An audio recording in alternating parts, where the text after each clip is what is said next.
ಇದು ನನ್ನ ಮೊದಲನೇ ವಿಡಿಯೋ ಆಗಿರೋದ್ರಿಂದ ನಾನು ನಿಮ್ಮೆಲ್ಲರಿಗೂ ಒಂದು ಕಥೆ ಹೇಳ್ತೀನಿ. ತುಂಬ ವರ್ಷಗಳ ಹಿಂದೆ ಭಾರತದಲ್ಲೊಬ್ಬ ಸನ್ಯಾಸಿ ವಾಸ ಮಾಡ್ತಾ ಇರ್ತಾರೆ.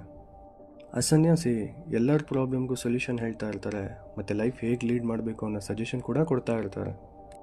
ಇದನ್ನೆಲ್ಲ ಅಬ್ಸರ್ವ್ ಮಾಡಿದವ್ರ ಶಿಷ್ಯ ಒಂದಿನ ಒಂದು ಕ್ವಶನ್ ಕೇಳ್ತಾರೆ, ಗುರುಗಳೇ, ನೀವಿರೋವರೆಗೂ ನಮ್ಗೆ ಯಾವುದೇ ರೀತಿ ಪ್ರಾಬ್ಲಮ್ ಇಲ್ಲ, ನೀವು ಹೋದ್ಮೇಲೆ ನಮ್ಮ ಪ್ರಾಬ್ಲಮ್ನೆಲ್ಲ ಯಾರು ಸಾಲ್ವ್ ಮಾಡ್ತಾರೆ ಅಂತ. ಸೊ ಆ ಸನ್ಯಾಸಿಗೆ ಅವ್ರ ಶಿಷ್ಯ ಕೇಳಿದ ಕರೆಕ್ಟು ಅನಿಸಿ ಒಂದು ಬುಕ್ ಬರೆಯೋದಕ್ಕೆ ಸ್ಟಾರ್ಟ್ ಮಾಡ್ತಾರೆ. ಸ್ವಲ್ಪ ದಿನದಲ್ಲೇ ಆ ಬುಕ್ ಕೂಡ ಬರೆದು ಮುಗಿಸ್ತಾರೆ. ಮುಗಿಸಿದ ನಂತರ ಒಂದು ಮಾತು ಹೇಳ್ತಾರೆ, ಈ ಬುಕ್ ತುಂಬ ಇಂಪಾರ್ಟೆಂಟು, ಈ ಬುಕ್ಕಲ್ಲಿ ನೀವು ಹೇಗೆ ಬದುಕಬೇಕು, ನೀವು ಹೇಗೆ ಲೈಫ್ ಲೀಡ್ ಮಾಡಬೇಕು ಅನ್ನೋದಿದೆ ಅಂತ ಹೇಳ್ತಾರೆ. ಹೇಳಿ ಸ್ವಲ್ಪ ದಿನ ಆದಮೇಲೆ ಅವ್ರ ದೇಹ ತ್ಯಾಗ ಮಾಡ್ತಾರೆ. ಆ ಸನ್ಯಾಸಿ ಅಂದ್ಕೊಂಡಿರ್ತಾರೆ ನಮ್ಮ ಜನ ತುಂಬ ಅಮಾಯಕರು ಅಂತ, ಆದರೆ ನಮ್ಮ ಜನ ಅತೀ ಬುದ್ಧಿವಂತರು. ಆ ಸನ್ಯಾಸಿ ಬರೆದಿದ್ದ ಬುಕ್ ಓದೋದಕ್ಕೆ ಇಷ್ಟ ಇಲ್ಲದೆ ಬುಕ್ಕು ಟೈಮ್ ಪಾಸ್ ಅಂದ್ಕೊಂಡು, ಆ ಬುಕ್ ಓದೋದ್ರಿಂದ ಟೈಮ್ ವೇಸ್ಟ್ ಅಂದ್ಕೊಂಡು ಆ ಸನ್ಯಾಸಿ ಸಮಾಧಿನೇ ಟೆಂಪಲ್ ಮಾಡ್ತಾರೆ.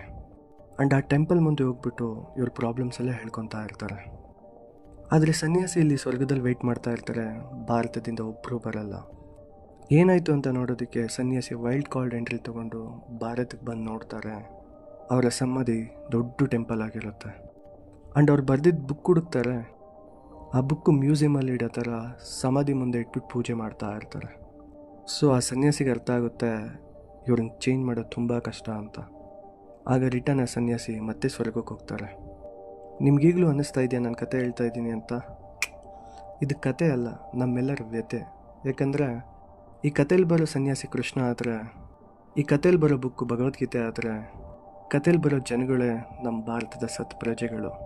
ಕೃಷ್ಣ ತುಂಬ ವರ್ಷದ ಹಿಂದೆನೇ ಹೇಳಿದ್ದಾರೆ ನಾವು ಹೇಗೆ ಬದುಕಬೇಕು, ಹೇಗೆ ಬಾಳಬೇಕು ಅಂತ. ಆ್ಯಂಡ್ ಅದು ಭಗವದ್ಗೀತೆಯಲ್ಲಿ ಕ್ಲಿಯರಾಗಿ ಮೆನ್ಷನ್ ಕೂಡ ಆಗಿದೆ. ನೀವು ಕೃಷ್ಣನ ದೇವರು ಅಂತೀರಾ, ನಾನು ಗುರು ಅಂತೀನಿ. ಕೃಷ್ಣನ ದೇವರು ಅಂದ್ಕೊಳೋದ್ರಿಂದ ಏನು ಯೂಸ್ ಇಲ್ಲ. ಅಟ್ಲೀಸ್ಟ್ ನೀವು ಕೃಷ್ಣನ ಗುರು ಅಂದ್ಕೊಳೋದ್ರಿಂದ ಲೈಫಲ್ಲಿ ಏನಾದರೂ ಕಲಿತೀರಾ. ನಿಮಗೆ ಕೃಷ್ಣನ ಗುರು ಅಂದ್ಕೊಳೋದು ಕಷ್ಟ ಆಗ್ಬೋದು, ಯಾಕಂದರೆ ಸ್ಕೂಲು ಕಾಲೇಜೆಲ್ಲ ಟೀಚರ್ಸ್ನ ಯೂಸ್ ಆ್ಯಂಡ್ ಥ್ರೋ ಪೇಪರ್ ಥರ ನೋಡ್ತೀರಿ. ಅಂಥದ್ರಲ್ಲಿ ಕೃಷ್ಣನ ದೇವರು ಅಂತ ಹೇಗೆ ಅಕ್ಸೆಪ್ಟ್ ಮಾಡೋದಂತ ನಿಮ್ಗೆ ಅನ್ನಿಸ್ಬೋದು. ಸೊ ಅದಕ್ಕೋಸ್ಕರ ನಿಮಗೆ ಸೆಕೆಂಡ್ ಆಪ್ಷನ್ ಕೂಡ ಇದೆ. ಅದೇನೆಂದರೆ ಸಿಂಪಲ್ಲಾಗಿ ಎದ್ದೋಗ್ಬಿಟ್ಟು ಫುಟ್ಬಾಲ್ ಆಡಿ.